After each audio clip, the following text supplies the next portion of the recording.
Hey guys, welcome to story time. Story time में आपका स्वागत है। आज मैं आपसे एक बहुत इंटरेस्टिंग कहानी शेयर करना चाहती हूँ। ये कहानी है 16 साल की एक लड़की आना की। आना एक बहुत प्यारी सी लड़की थी। उसके लंबे घने बाल थे और बहुत खूबसूरत सी आंखें थी। उसको जानवरों से बहुत प्यार था। वो अक्सर पार्क में कैट्स और डॉग्स को खाना खिलाया करती थी। उसकी नेचर इन जनरल ही बहुत अच्छी थी। वो बहुत हेल्पफुल थी। जब भी किसी को किसी तकलीफ में देखती, उसी टाइम उसकी मदद के लिए तैयार हो जाती। एक दिन जब आना डॉग्स को पार्क में खाना खिला रही थी, उसने देखा कि एक साधु पार्क में बैठा है। उसका चेहरा बहुत शांत था। उसके चेहरे पे एक अलग ही तरह का सुकून था। आना काफ़ी क्यूरियस हो गई। वो उसके पास जाके बैठ गई। जो साधु था उसने उसी तरफ देखा और मुस्कुराया। आना भी मुस्कुराई। आना मुस्कुराते हुए साधु से बोली, मैं आपसे कुछ पूछ सकती हूँ? साधु ने बोला, हाँ हाँ बिल्कुल बिल्कुल पूछ सकती हो। आना ने हल्का सा स्माइल किया और पूछा, प्लीज़ मुझे ये बताएं कि हमेशा खुश कैसे रहा जाए। मुझे ऐसा तरीका बताइए कि मैं हमेशा हैप्पी रहूं और कभी भी सैड फील ना करूं। साधु ने प्यार से आना से पूछा, अच्छा बताओ, ऐसी कौन सी चीज़ है जो तुम्हें खुशी देती है? आना ने बोला, ऐसी तो बहुत सारी चीज़ें हैं। साधु ने बोला, ठीक है, ऐसा करो, अपनी आंखें बंद करो और सिर्फ एक चीज़ के बारे में सोचो।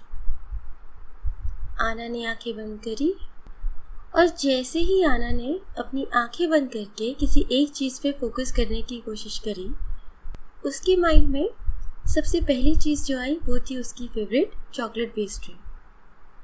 उसने आंखें खोली और हंसते हुए बोली, जब भी मुझे मेरी फेवरेट चॉकलेट पेस्ट्री खाने का मौका मिलता है, मैं बहुत खुश हो जाती हूँ। साधु ने हंसते हुए कहा, अच्छा आप इमेजिन करो कि तुम्हें हर दिन तुम्हारी फेवरेट चॉकलेट पेस्ट्री खाने को मिले तो? आना हंसी और बोली, तो शायद मैं मोटी हो जाऊंगी। साधु ने हंसते हुए कहा, अच्छा चलो, मैं प्रॉमिस करता हूँ कि तुम मोटी नहीं होगी।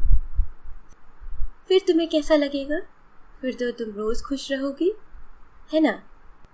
इस बात पे आना बोली, नहीं, शायद मैं बोर हो जाऊंगी। मतलब मैं रोज़ चॉकलेट पेस्ट्री नहीं खाना चाहती। चॉकलेट पेस्ट्री मेरे लिए स्पेशल है क्योंकि मैं उसे कभी कभी खाती हूँ, स्पेशल ओकेजन्स पर। मैं रोज़ उसे खाना पसंद नहीं करूँगी, मुझे बोरियत हो जाएगी। साधु ने मुस्कुराते हुए कहा, बिल्कुल सही, तुम चॉकलेट पेस्ट्री इसीलिए एंजॉय करती हो क्योंकि वो तुम्हें कभी कभी मिलती है। खुशी भी ऐसी ही होती है, वह थोड़ी देर के लिए आती है, इसीलिए हम उसकी वैल्यू को महसूस कर पाते हैं। फिर साधु बोले, ये मैं तुम्हें इसलिए कह रहा हूँ क्योंकि मैं नहीं चाहता कि तुम ऐसी चीज़ के पीछे भागो जो हमेशा रहती ही नहीं। खुशी को पकड़ने की कोशिश मत करो।